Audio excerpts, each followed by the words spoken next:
తెలంగాణ ప్రభుత్వం రైతులకు సంక్రాంతి ముందే తీపి కబురు అందించింది. గత 5 ఏళ్లుగా అటకెక్కిన రైతు యంత్రాంకరణ పథకాన్ని పునఃప్రారంభించేందుకు రంగం సిద్ధం చేసింది.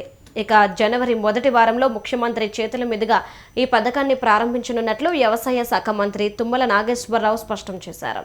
ఈ పథకం ద్వారా రాష్ట్ర వ్యాప్తంగా 131,000 మంది రైతులకు సబ్సిడీపై ఆధునిక వ్యవసాయ పనిముట్లు, యంత్రాలను పంపిణీ చేయనున్నారు.